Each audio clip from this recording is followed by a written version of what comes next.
नमस्कार दोस्तों, स्वागत है आपका बिब्लियोफाइल स्टडी सेंटर के डिजिटल प्लेटफॉर्म पर। जैसा कि आपको स्क्रीन पे नज़र आ रहा है दोस्तों, आज हम लोग मॉक टेस्ट सॉल्व करने वाले हैं। Mock test paper number 124108। तो आइए दोस्तों शुरू करते हैं। मेंस का पेपर है। स्क्रीन पर आपको नज़र आ रहा है एक पैसेज, तो पैसेज को पढ़ते हैं और समझने का प्रयास करते हैं। दिया हुआ है 3 years ago he was in prison over corruption charges. Today he is the elected president of South America's largest country. दोस्तों ये कह रहा है कि 3 साल पहले भ्रष्टाचार के आरोपों में वह व्यक्ति जेल में था, परंतु आज वो साउथ अमेरिका कि सबसे बड़े देश का राष्ट्रपति है। साउथ अमेरिका के अंदर सबसे बड़ा देश कौन है? ब्राज़ील है। आगे कहा है द स्टोरी ऑफ लुइस इनेसियो लूला डा सिल्वा।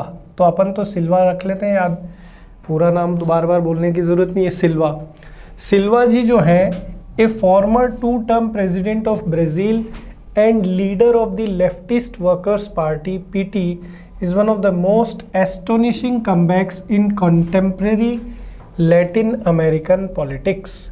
ये जो सिल्वा साहब है, ये पहले 2 बार राष्ट्रपति रह चुके हैं ब्राज़ील के, फिर भ्रष्टाचार के आरोप में जेल चले गए, फिर वापस इनका कमबैक हुआ है राजनीति में और दोबारा से प्रेसिडेंट चुन करके आ गए। तो ये एक ऐतिहासिक कमबैक इन्होंने किया है साउथ अमेरिका की पॉलिटिक्स में। When 99.5% of votes were counted, Lula, as he is popularly known, had won 50.9 votes, defeating the incumbent Jair Bolsonaro, who got 49.1% vote. तो ये जो सिल्वा साहब है उनका लोकप्रिय नाम लूला है। तो ये जो है 50.9% वोटों से जो है ये इन्होंने विजय प्राप्त की और इनके सामने बोल्सोनारो साहब थे जिनको 49.1% वोट मिले और ये जो है हार गए। A far right populist who presided over Brazil rightward shift in the past 5 years had done better than most pollsters expected in the first round. हालांकि बोल्सोनारो साहब जो है उनको ऐसा लग रहा था कि मैं जीतूंगा और वहाँ के लोगों को भी ऐसा लग रहा था, बट जो है लूला साहब जो है जीत गए।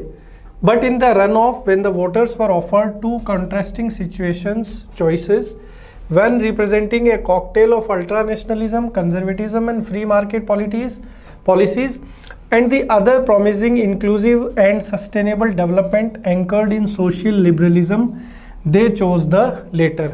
Actually ये जो अपने क्या बोलते हैं लूला साहब हैं, इन्होंने कहा कि हम लोग जो है आपको अल्ट्रा नेशनलिज्म देंगे, कंजर्वेटिज्म देंगे, फ्री मार्केट पॉलिसी देंगे व्यापार करने के लिए। लेकिन जो बोल्सोनारो हैं उन्होंने कहा कि हम लोग जो है आपको सस्टेनेबल डेवलपमेंट और सोशल लिबरलिज्म देंगे। लेकिन जो लोग हैं उन्होंने बाद वाली चीज़ को ज़्यादा उन्होंने अहमियत दी। Mister Bolsonaro has none but himself to blame. और लोग कह रहे हैं कि भाई बोल्सोनारो साहब को जो है खुद को जिम्मेदार ठहराना चाहिए हार के लिए, किसी और को नहीं। An admirer of Brazil's brutal military dictatorship, he oversaw a disastrous government response to COVID-19, which caused some 7 lakh deaths and shrinking economic opportunity. जब बोल्सोनारो राष्ट्रपति थे उस समय कोरोना महामारी भी आई, तो वो बहुत अच्छे से हैंडल नहीं कर पाए। वहाँ पे बहुत सारे लोगों की मृत्यु हुई, आर्थिक रूप से देश पिछड़ गया, तो इसलिए लोगों के अंदर काफ़ी उनके प्रति नाराज़गी थी और वो चुनाव हारे। If mister Bolsonaro rose to power attacking Brazil's left after his 5 years in power, for many Brazilians the P2 rule was an era of better days. What the Brazilian left wanted was a leader and they got one again in Lula after his corruption convictions were annulled by the Supreme Court. और चूँकि लोग Bolsonaro से नाराज़ थे, corona में अच्छे से वो हैंडल नहीं कर पाए, देश की आर्थिक स्थिति ख़राब हो गई, तो इसलिए लोगों के पास कोई ऑप्शन नहीं बचा और जब चुनाव हुए तो वापस से लूला जो है वो सरकार के अंदर जीत करके आ गए और उनके ऊपर जो भ्रष्टाचार के आरोप थे वो सुप्रीम कोर्ट ने क्या कर दिए, नकार दिए कि भाई ऐसा कुछ नहीं है। When Lula was in power between 2003 and 10, his policies lifted some 25 million Brazilians out of poverty. अब देखो लूला साहब जब 2003 से लेके 2010 तक राष्ट्रपति थे तो उस समय उन्होंने जो योजनाएं लागू करी उससे 25 मिलियन ब्राज़ीलियन लोग जो है गरीबी से बाहर आए। He focused on growth and welfare and chose a cooperative model that sought coexistence rather than confrontation with the country's aristocracy while pushing for incremental redistribution. उन्होंने जो है एक नीति अपनाई कि वहाँ पर वो सब लोगों को साथ लेकर चल रहे थे और इसकी वजह से लोगों को काफ़ी फ़ायदा हुआ और उन्होंने अपनी नीतियों में व्यापार को बढ़ावा दिया, ग्रोथ को बढ़ावा दिया और इसकी वजह से उनकी लोकप्रियता भी बढ़ी। As in past, Lula returns to power when a pink tide is sweeping through the Americas. Most of the major countries in the continent are now ruled by leftists. While Lula will find a favorable regional environment, his biggest challenge would be to live up to the expectations of Brazilians. अब वो जब दोबारा सत्ता में आए हैं लूला साहब तो उनको दोबारा से उनके सामने काफ़ी चुनौतियां हैं और उनको वापस से लोगों के उम्मीदों पे खरा उतरना है। He will inherit a different Brazil today. The commodity boom that funded his ambitious welfare program last time is no longer there. The slowdown in China, Brazil's biggest trading partner, has hurt the economy, which is expected to grow only 0.6% next year. This, along with Mr. Bolsonaro's mismanagement and the economic effects of COVID-19, has led to a sharp rise in poverty and hunger, affecting some 33 million people. Brazil का सबसे बड़ा trading partner China है। China से अब उनका trade उस तरीके से नहीं हो पा रहा तो उन्हें आर्थिक पहलुओं पे नुकसान है। साथ ही साथ बोल्सोनारो ने जो मिसमैनेजमेंट किया है उसकी वजह से भी देश काफ़ी पीछे चला गया है और साथ ही साथ गरीबी और भुखमरी प्रतिदिन बढ़ती जा रही है। 33 मिलियन लोग जो है वहाँ पर गरीबी और भुखमरी से जूझ रहे हैं। तो लूला साहब के सामने चुनौतियां काफ़ी है, वो फिर से सत्ता में आए हैं तो इन चीज़ों का उनको सॉल्यूशन करना पड़ेगा। आगे कह रहा है Lula would also face resistance from a hostile Congress where conservative still remain strong. The road ahead is bumpy but his record shows that he is a clever politician and an able administrator who might will be able to negotiate his way past Brazil's status quoist elites to bring about incremental changes. लेकिन ऐसा देखा गया है कि जो लूला है वो काफ़ी चतुर राजनीतिज्ञ है और एक बहुत ही कुशल प्रशासक है, तो लोगों को ये उम्मीद है कि चीज़ें ठीक होगी और जो लूला है वापस से ब्राज़ील को एक अच्छे देश के रूप में स्थापित करेंगे। ये पैसेज अपना यहाँ कंप्लीट होता है दोस्तों। आगे बढ़ते हैं और अब हमारे पास प्रश्न है। पहला क्वेश्चन है कि इनमें से कौन सा स्टेटमेंट सही नहीं है। कह रहा है Brazil's biggest trading partner is China, बिल्कुल ठीक बात है। दूसरा कह रहा है Lula returns to power when a pink tide is sweeping through the Americas, ये भी बिल्कुल ठीक बात है।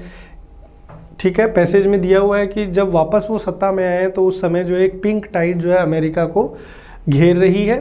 Mister Lula defeated mister Bolsonaro to become president of Brazil, ये बात भी बिल्कुल सही है, बोल्सोनारो को हराया है। लूला प्रिजन में थे रेप चार्जेस के अंदर, ये चीज़ सरासर गलत है क्योंकि आपने देखा कि हमने पैसेज में पढ़ा था कि वो जेल में किसके लिए गए हैं, भ्रष्टाचार के आरोप, करप्शन के चार्ज हैं, ना कि बलात्कार के आरोप। तो यहाँ पे डी हमारा आंसर हो जाएगा। ठीक है, अगला इसने कहा है कि कौन सी विचारधारा है जो जेयर बोल्सोनारो जो है उन्होंने अपनाई थी वोटर्स को लुभाने के लिए। उन्होंने कहा कि वो कमोडिटी बूम जो है ब्राज़ील के अंदर उसको वापस से आगे बढ़ाएंगे। दूसरा, mister Jair Bolsonaro offered A cocktail of ultra nationalism, conservatism and free market policies apply करेंगे। उन्होंने कहा कि वो सस्टेनेबल डेवलपमेंट देंगे और उन्होंने ये कहा कि वो ब्राज़ील के लोगों को गरीबी से बाहर लाएंगे। तो देखो पैसेज में साफ साफ कहा गया है कि जो बोल्सोनारो है उन्होंने कहा था कि वो कंजर्वेटिज्म, नेशनलिज्म और फ्री मार्केट पॉलिसीज़ को बढ़ावा देंगे, और जो लूला था उसने कहा था कि भाई मैं जो है को एग्जिस्टेंस को बढ़ावा दूंगा, कि जहाँ पर हर तरीके के लोग जो है एक साथ मिलकर के काम कर सकें। तो यहाँ पर बी जो है हमारा करेक्ट आंसर होगा। अगला क्वेश्चन कह रहा है if mister Bolsonaro rose to power attacking Brazil's left after his 5 years in power, for many Brazilians the PT rule was an era of the better days. Why speaker stated that the leftist workers party PT rule was an era of better days for many Brazilians। जो वक्ता है passage का, जो author है, वो ये क्यों कह रहा है कि लेफ्टिस्ट पार्टी जो है उनका जो शासन था वो ब्राज़ील के अंदर सबसे बेहतरीन था, ऐसा वो क्यों कह रहा है?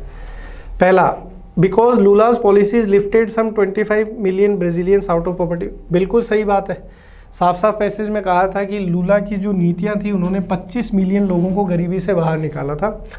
लूला focused on growth and welfare and chose a cooperative model when Lula was in power. बिल्कुल सही बात है, जब 2003 से लेकर 2010 तक लूला पावर में था तो उसने ग्रोथ और वेलफेयर पे फोकस किया था। तीसरा कह रहा है Lula was never face resistance from a hostile Congress where conservative still remain strong. बिल्कुल गलत बात है भाई, जो कांग्रेस पार्टी में है वहाँ पे वो बिल्कुल लूला के विरोधी हैं और उनसे नफरत करते हैं। तो कौन सी चीज़ें ठीक है? ए, फर्स्ट और सेकंड जो है बिल्कुल सही है, थर्ड जो है वो गलत है।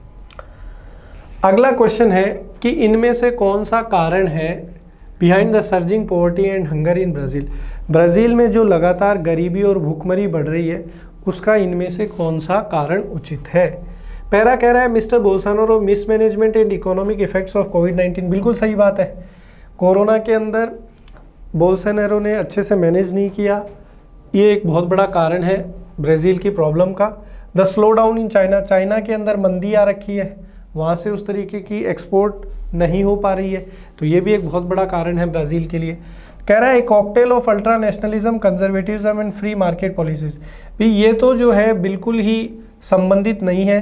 क्यों? क्योंकि भी इन चीज़ों से कहीं ना कहीं नुकसान था, ब्राज़ील को कोई फ़ायदा नहीं था। तो ये दो कारण ऐसे हैं जिनसे गरीबी और भूखमरी बढ़ी है, इकलौता ये कारण नहीं है। तो अगर आप आंसर की तरफ जाएं तो फर्स्ट और सेकंड को आपको ठीक बताना पड़ेगा, यानी 64 में जो है डी हमारा करेक्ट आंसर होगा। अब हम लोग आगे चलते हैं दोस्तों, एक और पैसेज हमारे सामने आ गया है। ये कह रहा है कि tweaking guidelines for television channels operating in India, the union cabinet has laid down some norms on content as well. आजकल आप जानते हैं कि न्यूज़ चैनल जो है किसी भी प्रकार की न्यूज़ चला देते हैं, खबर चला देते हैं, जो कई बार देश के लिए नुकसान कर देती है। आपने देखा होगा थोड़े टाइम पहले ताज जो होटल है मुंबई, उस पर अटैक हुआ था, तो उस समय हमारे कमांडो जब होटल में घुस रहे थे तो वो सारी चीज़ें टीवी पे प्रसारित हो रही थी, तो उसकी वजह से आतंकवादियों को पता चल गया और हमारा काफ़ी नुकसान हुआ। तो आजकल सरकार ने क्या किया है कि सरकार ने कुछ दिशा निर्देश जारी किए कि भाई न्यूज़ चैनल जो है किस प्रकार की न्यूज़ दिखाएंगे और कैसा कंटेंट वो दिखा सकते हैं। आगे उन्होंने कहा in the time of polarising opinions, heated debates and narrow targeting of ideas on television, it said wherever applicable the channels would have to broadcast content on themes of national importance and social relevant issues for at least 30 minutes every day। सरकार ने कहा कि प्रतिदिन 30 minute कोई भी news channel है, news channel India का, तो उसे ऐसा कंटेंट दिखाना पड़ेगा जो राष्ट्र के लिए महत्वपूर्ण है और समाज से संबंधित है। ये नहीं कि आप इस तरीके की न्यूज़ दिखा दो कि भाई 10 दिन में दुनिया ख़त्म होने वाली है, भूकंप आ जाएगा, सब लोग जो है पानी में समा जाएंगे, इस तरीके की खबरें नहीं दिखानी है। हर दिन 30 मिनट आपको राष्ट्रहित और समाज से संबंधित खबरें दिखानी है। आगे कह रहा है the guidelines for uplinking and downlinking of satellite television channels in India 2022 point out that as airwaves and frequencies are public property and need to be used in the best interest of society, a company with permission to operate in India bearing foreign channels will have to air content in the service of the public। क्योंकि सरकार का ये कहना है कि भी जो भी फ्रीक्वेंसी है, जो भी चीज़ें हम लोग देते हैं चैनल्स को न्यूज़ दिखाने के लिए, तो उन पर जनता का कहीं ना कहीं अधिकार है, तो उनको इस तरीके की खबरें दिखानी चाहिए जो जनता के हित में है। आगे कह रहे हैं the themes that January 16, 2023 have been picked out including education and spread of literacy, agriculture and rural development, health and family welfare, science and technology, welfare of women and weaker sections of society, protection of environment and of cultural heritage and national integration। उन्होंने कहा कि जो news channel है mainly उनको किस तरीके की चीज़ें दिखानी चाहिए, शिक्षा से संबंधित, कृषि से संबंधित, ग्रामीण विकास, स्वास्थ्य, परिवार, विज्ञान, महिलाओं से संबंधित और समाज का वो तबका जो कमज़ोर है उनको दिखाना चाहिए। साथ ही साथ कैसे हम लोग अपने एनवायरनमेंट को प्रोटेक्ट कर सकते हैं, हमारी राष्ट्रीय धरोहर, इन सारी चीज़ों को जो है ज़्यादा दिखाना चाहिए न्यूज़ चैनल के माध्यम से लोगों को। These are subjects on which a lot of awareness is necessary according to FICCI EY report with television subscription estimated to add another 42 million by 2025 from 178 million in 2021. On the face of it, the public service broadcast is not a bad idea in a diverse country with myriad issues। ये कह रहा है कि हमें जो है ये पता चला है कि भाई 2025 के अंत तक 42 मिलियन और लोग जो है टीवी से जुड़ जाएंगे, तो ये हमारे लिए आवश्यक है कि हम लोग ब्रॉडकास्ट जो करते हैं, जो न्यूज़ दिखाते हैं, ये जनता की सेवा के हो और ऐसी चीज़ें दिखाई जाए जिससे राष्ट्र में एकता बढ़े, ना कि वहाँ पर दूरियां बढ़े। The good intent however comes with caveat. The guidelines say the central government may from time to time issue a general advisory to the channels for telecast of content in national interest and the channel shall comply with the same. वही बात दोबारा आ रही है कि भाई सरकार जो है समय समय पे न्यूज़ चैनल्स को दिशा निर्देश दे कि आपको किस तरीके की चीज़ें जो है दिखानी है। Though the government has left it to the channels to appropriately modulate their content to fulfill the obligation, its stated intention to step in as when required may be another way to signal that it will keep a watchful eye on the media. In its 2008 recommendations, the Telecom Regulatory Authority of India has suggested a public service obligation which the Information and Broadcasting Ministry has taken on board. साथ ही साथ सरकार ने ये भी कहा है कि वो समय समय पर जो है चेक करती रहेगी कि किस तरीके का कंटेंट चैनल्स दिखा रहे हैं और उनमें अगर उनको कोई सुधार लगेगा तो वो उसके बारे में बताते रहेंगे। और ये सारी चीज़ें कौन रेगुलेट करेगा? Information and broadcasting ministry. आगे कहा है but there is no clarity yet on compensation norms who is going to foot the bill for the public service component on TV. लेकिन ये कह रहा है कि अभी तक कोई स्पष्टता नहीं है कि किस तरीके से जो है पब्लिक इस चीज़ को लेगी। The guidelines with effect from November 9 replace those in operation since 2011 with the government announcing a host of measures which include making India a teleport hub। और जो भी नियम कायदे सरकार ने बनाए हैं वो जो है 2011 से जो है लागू हो रखे थे उनको रिप्लेस करेंगे और नए तरीके से लागू हो जाएंगे। The government has done away with the requirement to seek permission for live telecast or events. Only prior registration of events will be necessary for live telecast and for 30-minute public service slot. IB Secretary Apurva Chandra has said stakeholders will be consulted regarding the modalities which will have to be sorted out। और वे channel से इस बात पे भी चर्चा करेंगे कि जो 30 मिनट राष्ट्रहित में या समाज संबंधी जो खबरें दिखाई जानी है उसका वो रजिस्ट्रेशन कराएंगे और इनको एक स्लॉट दिया जाएगा कि आधे घंटे जो है डेली इस तरीके की चीज़ें आपको दिखानी है। चलिए अब हम लोग आगे चलते हैं और प्रश्नों की तरफ बढ़ते हैं। पहला जो क्वेश्चन हमारी स्क्रीन पे है, what is the rational of government behind bringing the guidelines for television channels. ये कह रहा है कि जो सरकार है ये इसने जो नीतियाँ बनाई है, गाइडलाइंस जो बनाने की कोशिश कर रहे हैं टेलीविज़न चैनल, इसके पीछे सरकार की मंशा क्या है? तो इसके पीछे सरकार की मंशा है to ensure air waves and frequencies to be used in the best interest of society. कि ये जो एयर वेव्स और फ्रीक्वेंसीज हैं, मतलब जो ब्रॉडकास्टिंग होती है, जो सैटेलाइट सरकार ने जो है लगाए हैं लोगों की सहायता के लिए, लोगों की मदद के लिए, उनका सदुपयोग हो और ये चैनल्स ऐसा कंटेंट दिखाएं जिससे जनता का फ़ायदा हो, जनता का नुकसान ना हो और जनता के हित में इन चीज़ों का उपयोग हो। तो ऑप्शन सी यहाँ हमारा करेक्ट है। अगला क्वेश्चन है, which of the following statement is not correct with respect to editorial. जो पैसेज हमें दिया है उसके संदर्भ में इसमें से कौन सा सही नहीं है।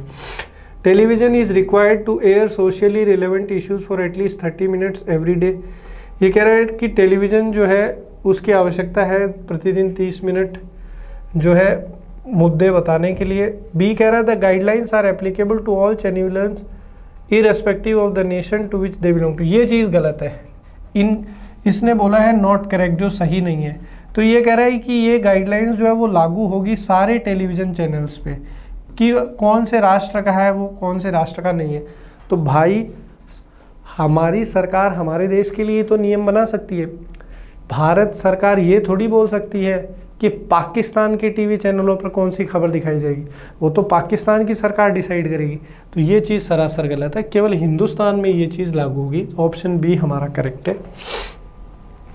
अगला ये कह रहा है कि इनमें से कौन सा जो है पार्ट नहीं है जो पैसेज में चीज़ें मेंशन करी है उसका। तो इसने कहा education and spread of literacy, इस पर बात हुई है कि शिक्षा और ये जो है पढ़ाई बढ़नी चाहिए। एग्रीकल्चर और रूरल डेवलपमेंट होना चाहिए, ये भी ठीक। क्लाइमेट चेंज और एंटी टेररिज्म पर खबर दिखाने की कहीं पर भी बात नहीं हुई है। तो ऑप्शन सी हमारा सही है, क्योंकि नॉट अ पार्ट बोला है। ठीक है, हेल्थ और फैमिली वेलफेयर पे बात करने के लिए कहा ही है। अगला देखिए, ये कह रहा है कि पैसेज की टोन कैसी है। हॉस्टाइल का मतलब होता है नफरत भरी, नफरत भरी है पैसेज की भाषा शैली। ब्लीक मतलब बिल्कुल ही नीरस है। सिनिकल मतलब सनकी टाइप है। सपोर्टिव मतलब एक दूसरे को सहारा या सपोर्ट करने के हिसाब से है। दूसरे शब्दों में बोल सकते हैं कि क्या पॉजिटिव है।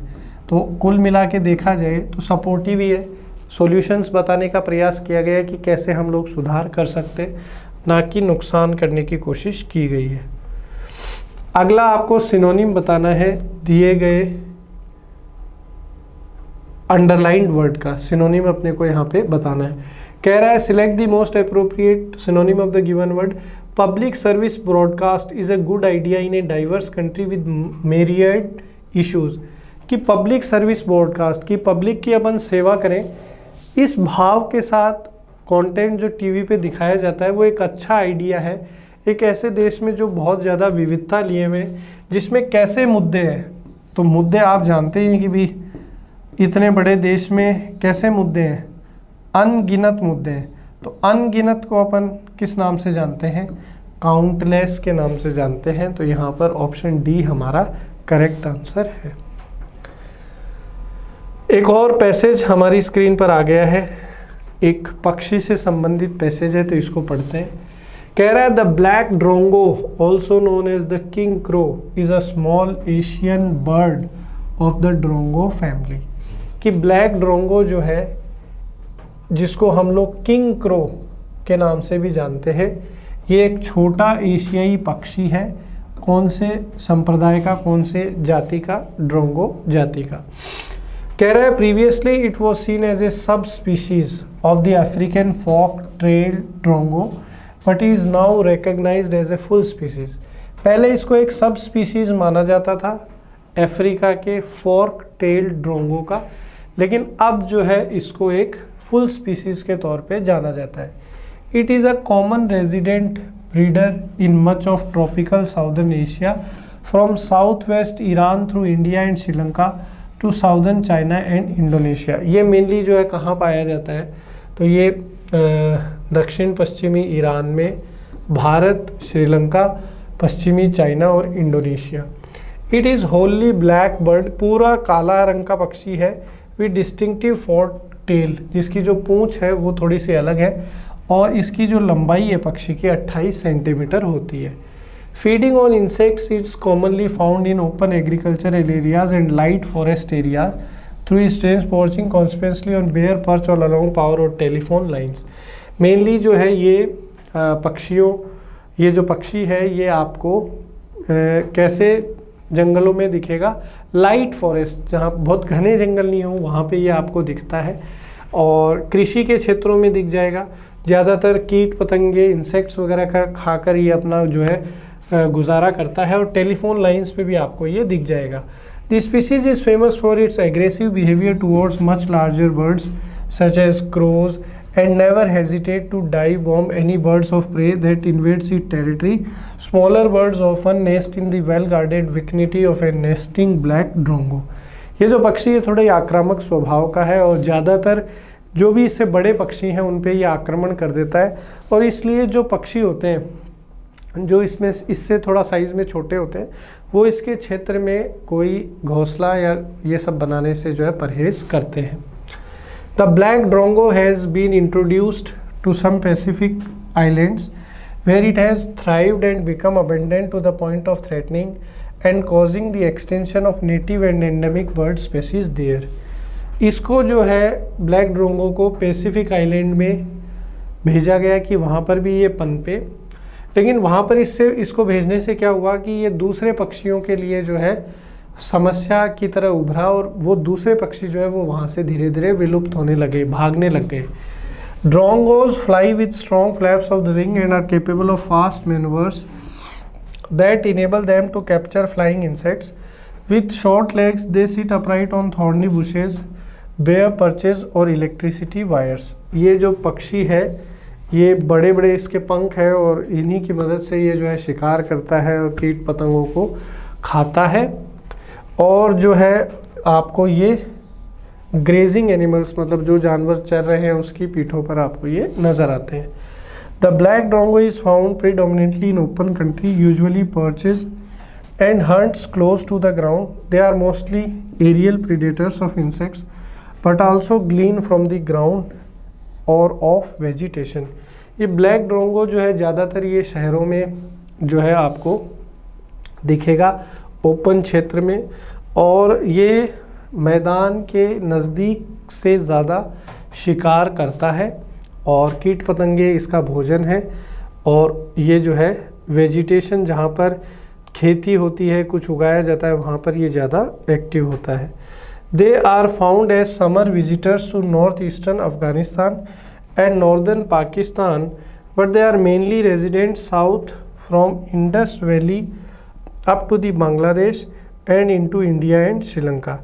ये जो है पलायन करके जाते हैं अफ़गानिस्तान और पूर्वी पाकिस्तान की तरफ, बट मुख्य तौर पे ये जो है कहाँ रहते हैं, भारत, बांग्लादेश और श्रीलंका, इन देशों में ये ज़्यादा पाए जाते हैं। क्वेश्चंस की तरफ चलते हैं। पहला क्वेश्चन इन्होंने कहा कि ब्लैक ड्रोंगो जो है वो माइग्रेट करके गर्मियों में कहाँ जाता है, तो माइग्रेट करके भारत, श्रीलंका और बांग्लादेश में तो रहता ही है, माइग्रेट करके उत्तरी पाकिस्तान और अफ़गानिस्तान की तरफ जाता है, तो ऑप्शन डी जो है वो अपना करेक्ट आंसर हो जाएगा। अगला ये कह रहा है कि जब इसको पैसिफिक आइलैंड्स के अंदर उतारा गया ब्लैक ड्रोंगो को, वहाँ पर इसकी प्रजाति को बढ़ाने की प्रयास किया गया, तो उससे क्या हुआ, तो भाई वो वहाँ के जो लोकल पक्षी थे उनके लिए खतरा साबित हो गया, क्योंकि ये उनको आक्रमण करता था, तो वो धीरे धीरे वहाँ से भागने लग गए। तो ये हो जाएगा they proved to be a threat to the local birds, local जो पक्षी है उनके लिए एक खतरा साबित हुआ। अगला ये कह रहा है which one of the following statements made about the drongo will not help us to identify the bird. इनमें से कौन सा कथन उस पक्षी को पहचानने में आपकी मदद नहीं करेगा। Completely black, recognised as a full species, ये तो फुल स्पीसीज उसको बताया गया है, वो ग्राउंड के क्लोज जा कर के शिकार करता है, ये बात भी सही है। फोर्क टेल है, ये भी सही है। कंप्लीटली ब्लैक ऐसा नहीं कहा गया है, उसका जो नाम है वो ब्लैक ड्रोंगो रखा है, लेकिन इसका मतलब ये नहीं कि वो पूर्ण रूप से काला है, ठीक है, अधिकतर जो है वो काला है। एक बार इसको थोड़ा सा फिर चेक करते हैं, उसने उसको कलर में कैसा बताया। So known as king crow it is now recognised as a full. अच्छा, यहाँ बोल रहा है कि now recognised as a full species, कि अब जो है उसको फुल स्पीसीज के तौर पे रिकॉग्नाइज किया जाने लगा है। पहले उसको सब स्पीसीज मानता है, पहले उसको सब स्पीसीज माना जाता था, लेकिन अब उसको क्या माना जाता है, फुल स्पीसीज के तौर पे माना जाता है। तो यहाँ पर ये चीज़ जो है ये सही नहीं है, क्योंकि उसको जो है सब स्पीसीज के तौर पे शुरू में जाना जाता था, अब उसको फुल स्पीसीज के तौर पे जाना जाता है। तो ये चीज़ जो है यहाँ पे ठीक नहीं है और ये अपने को मदद नहीं करेगी उसको पहचानने में। अगला क्वेश्चन इन्होंने कहा, which aspect of its nature does the bird show to larger birds that attempt to violate its space. ये जो पक्षी है ये उन पक्षियों की तरफ कैसा व्यवहार शो करता है जो इस पे आक्रमण करने का प्रयास करते हैं। तो ये क्या करता है, ऊंचा उड़ने का प्रयास करता है, ये जो है सीधा खड़ा होके बैठ जाता है, एबिलिटी है इसके अंदर इंसेक्ट्स को पकड़ने की, कैपेसिटी टू अटैक।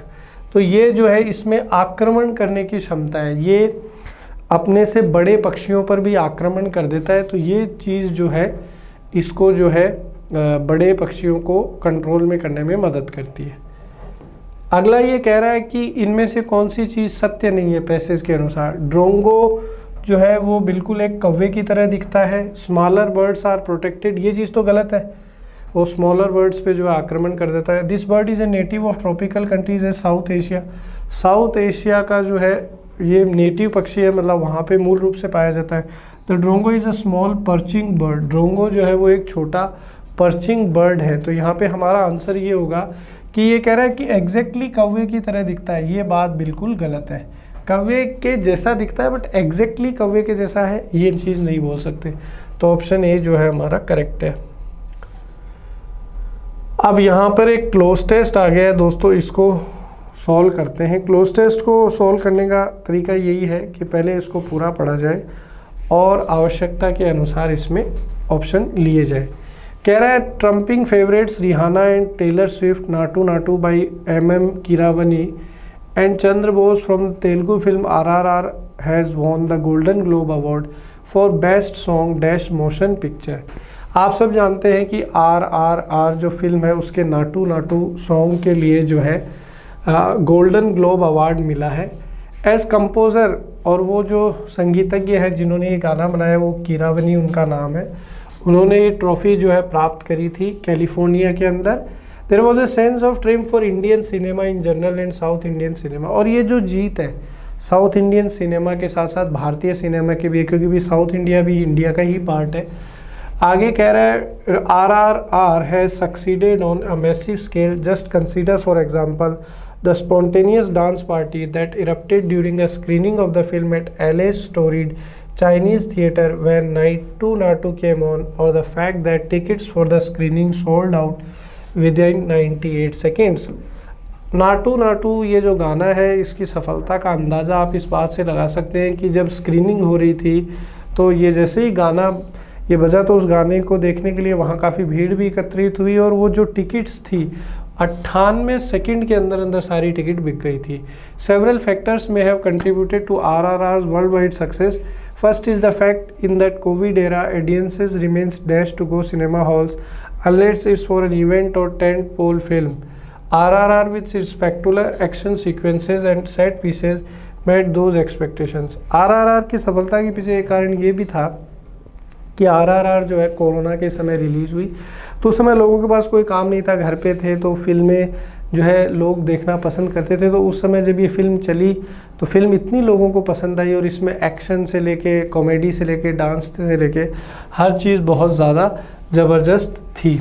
और आगे उन्होंने कहा कि second the film brings together the vigour and technical of world class action cinema with a strong emotional core. Film जो है इसके अंदर एक्शन भी अच्छा है, साथ ही साथ इमोशनल भी आपको ये फिल्म करती है। Third is the political moment of A more honest dash with darker chapters of world history including imperialism and slave trade. और साथ ही साथ वर्ल्ड यानी संसार के अंदर जैसे दास प्रथा है, इम्पेरियलिज्म की प्रॉब्लम है, इस तरीके की चीज़ों को इस फिल्म में दिखाया गया है। A fourth possible factor is Hollywood Foreign Press Association which organises the award attempting distance itself from scandals in recent past including charges of lack of dash. साथ ही साथ जो हॉलीवुड की जो संस्थाएं हैं, जो फॉरेन मीडिया है, उन्होंने भी काफ़ी ज़्यादा RRR को जो है सराहा, उसकी वजह से ये फिल्म काफ़ी चली। पहला ऑप्शन ये कह रहा है कि there was a sense of dream for Indian cinema in general and South Indian cinema dash particular, कि भाई ये जो आपकी फिल्म है ये साउथ इंडियन सिनेमा के साथ साथ इंडियन सिनेमा के लिए भी बहुत महत्वपूर्ण थी। तो साउथ इंडियन सिनेमा इन पर्टिकुलर ये एक फ्रेज बनता है। इन पर्टिकुलर का मतलब होता है विशेष तौर पर।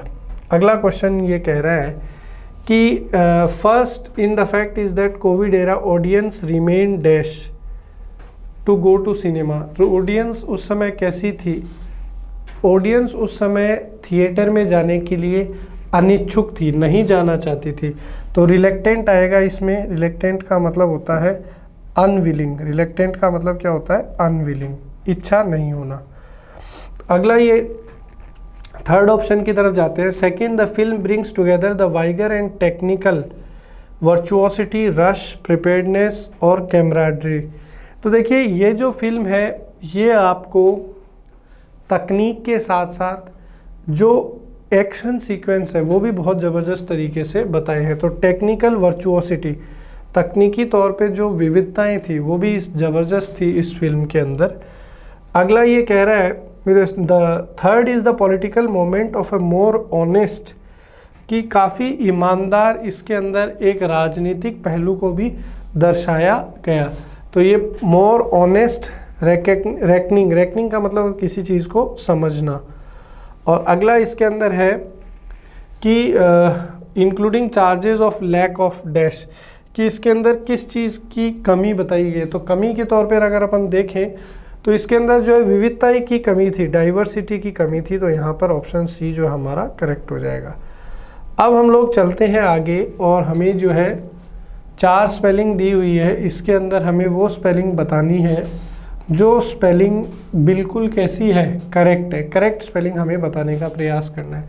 तो यहाँ पर सही स्पेलिंग जो है वो साइमल्टेनियस है दोस्तों, SIMUL।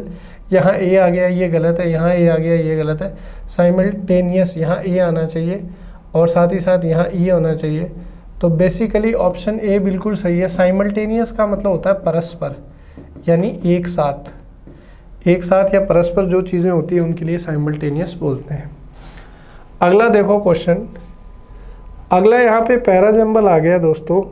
पैराजंबल में कह रहा है poverty is wrongly considered an evil, कि गरीबी जो है उसे गलत माना जाता है एक दैत्य के तौर पे, क्योंकि भाई गरीबी जो है वो बहुत सारी चीज़ें हमें सिखाती भी है। कि गरीबी या गरीब होना हमेशा गलत नहीं है। गरीबी आपको बहुत बार जो है कुछ सिखा के भी जाती है। तो इन सेंटेंसेस को करने का तरीका यही है कि भाई आप सबसे पहले प्रॉपर नाउन को ढूंढें। तो जब आप इन सेंटेंसेस की तरफ जाएंगे तो प्रॉपर नाउन आपको यहाँ दिखेगा। पुअर की बात कह रहा है तो S1 के बाद में S आ जाएगा कि पॉवर्टी जो है वो उसको गलत एक दैत्य माना जाता है। The poor lead a happier life than the rich, क्योंकि जो गरीब है वो अक्सर ज़्यादा खुशनुमा जीवन जीते हैं अमीरों से। फिर आर आ जाएगा कि जो धनवान परिवारों के बच्चे होते हैं वो उतने भाग्यशाली नहीं होते जितने कि गरीब परिवारों के होते हैं, क्योंकि गरीब परिवार जो है उसके अंदर एक दूसरे के साथ जो बॉन्डिंग होती है वो बहुत स्ट्रॉन्ग होती है। और फिर क्यू के बाद में पी आएगा कि ज़्यादातर जो महान व्यक्ति इस धरती पर हुए हैं जिन्होंने जीवन में बड़े बड़े कार्य, जब आप उनके पीछे देखेंगे तो वो एक साधारण और गरीब परिवार से ही उनका नाता रहा है। तो बी ऑप्शन जो है हमारा करेक्ट आंसर है। और अंत में ऐसी आ जाएगा कि गरीबी को हटाने का प्रयास हमें करना चाहिए, परंतु गरीबी को ऐसा नहीं समझना चाहिए कि गरीब होना गुनाह है, क्योंकि गरीबी भी हमें बहुत सारी चीज़ें सिखाती है। अगला क्वेश्चन जो है हमारी स्क्रीन पे अगेन पैराजंबल है। पैराजंबल का मैंने आपको तरीका बता रखा है कि भाई आप जो है प्रॉपर नाउन को ढूंढने का प्रयास करें। All work and no play makes Jack a dull boy, there is a lot of truth in this proverb. अंग्रेज़ी में एक ये कहावत है कि अगर कोई भी बच्चा जो है दिन भर केवल क्या करता है, पढ़ाई करता रहता है, किताबों में घुसा रहता है, तो ये भी उसके लिए गलत है। क्योंकि अगर वो दिन भर पढ़ाई करता रहेगा, खेलेगा कूदेगा नहीं, तो उसका कहीं ना कहीं शारीरिक विकास नहीं होगा। तो ये चीज़ है। और फिर यहाँ से आर से शुरू करेंगे कि unless peoples enjoy some sort of recreation they become dull and their reading suffers as a consequence.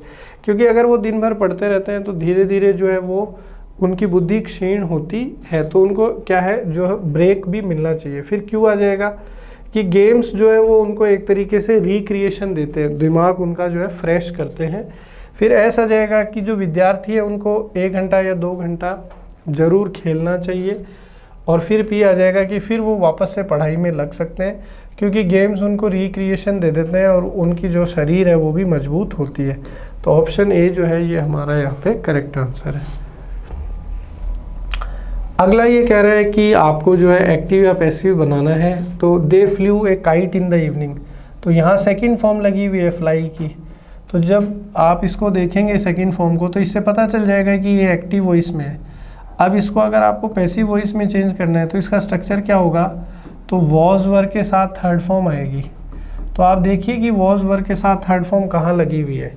तो ए kite was phloem, A kite was phloem, fly flu phone. तो हमारा जो है डी आंसर यहाँ पे करेक्ट हो जाएगा। अगला देखो 84, ये कह रहा है एक्टिव पैसिव है। I was fascinated by the novel. तो देखो यहाँ वॉज के साथ थर्ड फॉर्म है और बाई के साथ जुड़ा हुआ है सब्जेक्ट, तो ये पैसिव वॉइस में है। तो एक्टिव में जाएंगे तो अभी आपको बताया था कि अगर सेकंड फॉर्म हो पास्ट सिंपल तो पैसिव में चेंज करेंगे तो वॉज वर्ब के साथ थर्ड फॉर्म। अब यहाँ वॉज के साथ थर्ड फॉर्म है तो एक्टिव वॉइस में जाएंगे तो सेकंड फॉर्म लगानी पड़ेगी। तो यहाँ देखेंगे कि सेकंड फॉर्म कहाँ पे है। तो I was fascinated by the novel, तो द नोवेल इधर सब्जेक्ट बनेगा, तो द नोवेल फैसिनेटेड मी क्या बन जाएगा, द नोवेल फैसिनेटेड मी। ये सब्जेक्ट हो गया, ये सेकंड फॉर्म और ये ऑब्जेक्ट। तो बी बिल्कुल करेक्ट है।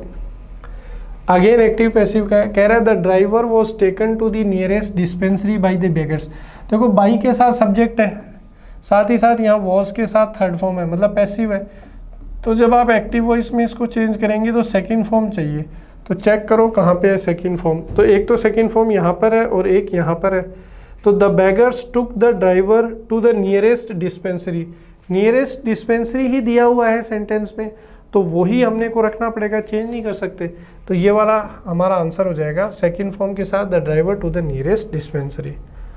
अगला डायरेक्ट इनडायरेक्ट कह रहा है Meena will you assist me to pack your belonging, asked her mother. उसकी मदर ने पूछा कि क्या तुम मेरी मदद करोगे पैक करने में।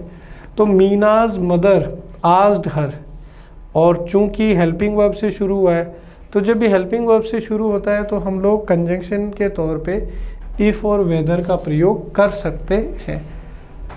साथ ही साथ अगर आप देखें ऑप्शन बी में यहाँ पे वेदर और इफ़ दोनों लगा दिए, तो सबसे पहले तो ये बाहर चला गया, क्योंकि भाई या तो आप इफ़ कंजंक्शन का यूज़ करो या वेदर का, दोनों एक साथ नहीं कर सकते।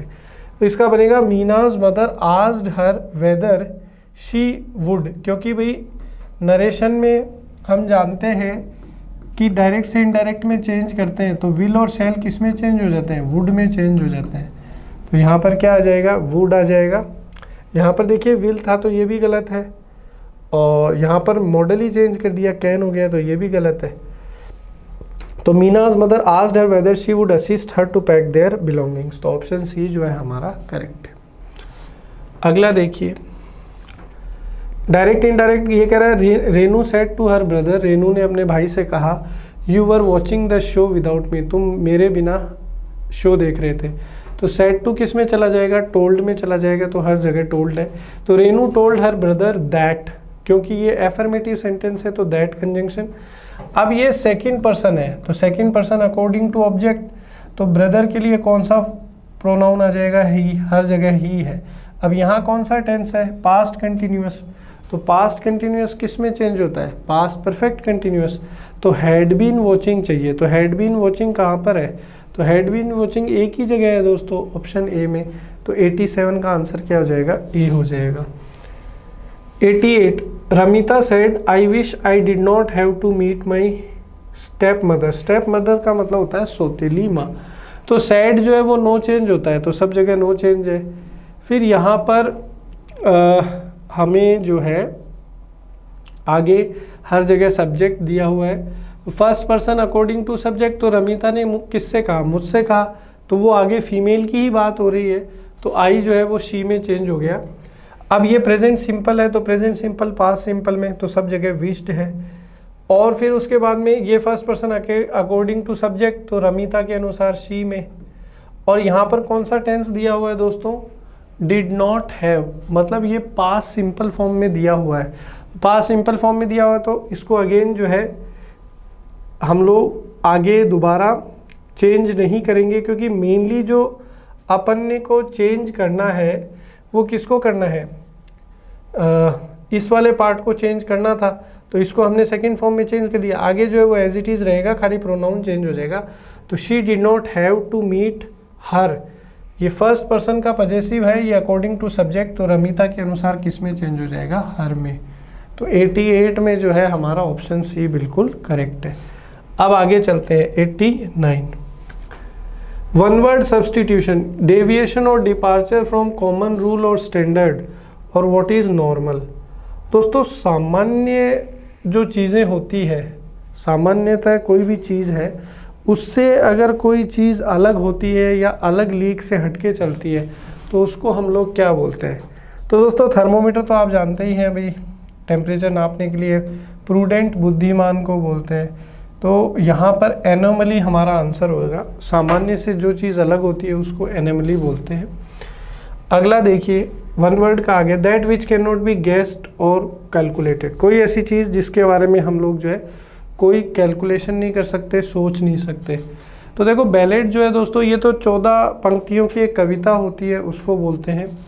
साइमल्टेनियस, अभी ये वर्ड आया था करेक्टली स्पेल्ड में, परस्पर कोई चीज़ होती है उसको अपन बोलते हैं। तो इम्पॉन्डरेबल हो जाएगा हमारा आंसर दोस्तों। इम्पॉन्डरेबल कोई भी ऐसी चीज़ जिसके बारे में हम लोग सोच विचार नहीं कर सकते। अगेन वन वर्ड आ गया, समथिंग सैड और डन विदाउट प्रिपरेशन, कोई ऐसी चीज़ जो बिना किसी तैयारी के की गई हो, तो उसे हम लोग बोलते हैं इम्प्रॉम्प्टू। आगे बढ़ते हैं, अगला मुहावरा दिया है, उसका मीनिंग करना है। कह रहा है the intern aspire to understand the ins and outs, तो ये है मुहावरा। इन्स एंड आउट्स का मतलब होता है दोस्तों किसी चीज़ की पूर्ण जानकारी, कंप्लीट इंफॉर्मेशन। तो हमारा आंसर हो जाएगा यहाँ डिटेल्ड डिस्क्रिप्शन। अगला अगेन ईडीएम है, I must tell you that it all went pear shaped. तो ऑल वेंट पियर शेप्ड, इस मुहावरे का मतलब होता है कि कोई चीज़ जो है बिल्कुल ही ख़राब हो गई है, उसका जो है काफ़ी ज़्यादा नुकसान हो गया है। तो इसका आंसर हो जाएगा वेंट टेरेबली रॉन्ग। अगला एक और मुहावरा, इन हॉट वाटर्स। तो इन हॉट वाटर्स का मतलब होता है समस्या में होना, तो टू बी इन ट्रबल जो है ये हमारा आंसर होगा। अगला जो ईडियम है, एंटोनिम बताना है, विलोम शब्द स्नब। दोस्तों स्नब का मतलब होता है कि अपन किसी चीज़ का कोई ज़्यादा अता पता नहीं रखते हों, किसी चीज़ के बारे में नॉलेज नहीं रखते हों, तो अपोजिट होगा किसी चीज़ के बारे में जानना, किसी चीज़ को पहचानना। तो एक्नॉलेज जो है अपना यहाँ पर करेक्ट आंसर होगा। अगला जो है एंड्यूरिंग। एंड्यूरिंग का मतलब होता है दोस्तों जो चीज़ लंबे समय तक बनी रहे, टिकी रहे। तो अपोजिट क्या हो जाएगा, शॉर्ट लिव्ड। थोड़े समय के लिए जो चीज़ होती है उसको अपन शॉर्ट लिव्ड बोलते हैं। अगला देखिए दोस्तों एविडेंट। एविडेंट का मतलब जो चीज़ आपको साफ साफ नज़र आ रही हो। एविडेंट मतलब जो चीज़ आपको साफ साफ नज़र आ रही हो, सुस्पष्ट। तो इसका सिनोनिम बताना है, तो इसका सिनोनिम हो जाएगा ऑब्वियस। अगला वर्ड देखिए लॉबी। लॉबी का मतलब होता है दोस्तों किसी चीज़ के बारे में कोई एक एनरोलमेंट करना, किसी चीज़ को लिखना और किसी चीज़ की चर्चा करना लोगों से, उसको अपन बोलते हैं लॉबी करना। तो लॉबी के लिए हम लोग अगर सिनोनिम के तौर पे जाएं तो क्या वर्ड यूज़ कर सकते हैं, किसी को मनाना, इस तरीके का भी आंसर अपना हो सकता है। एग्जिस्टिंग, कोई चीज़ पहले से ही तय है। परस्यू, किसी चीज़ को मनाना, किसी चीज़ को करना। तो लॉबी का जो सबसे अप्रोप्रिएट जो दिए गए हैं उनमें परसुएड होगा, क्योंकि किसी को मनाने के लिए जो है हम लोग ये वर्ड यूज़ करते हैं।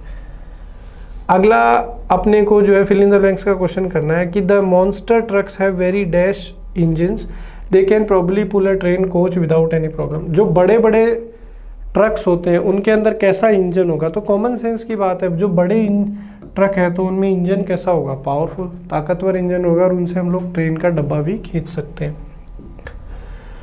The continent management to dash successfully deal को देखो, ये आमतौर पे काफ़ी स्पोकन में यूज होता है, डील को हमेशा क्लोज किया जाता है, तो क्लोज द डील ये हमारा यहाँ पे आंसर हो जाएगा। अगला एरर फाइंड आउट करना है, कह रहा है the teacher was tense when he entered the class which comprised of 100 students.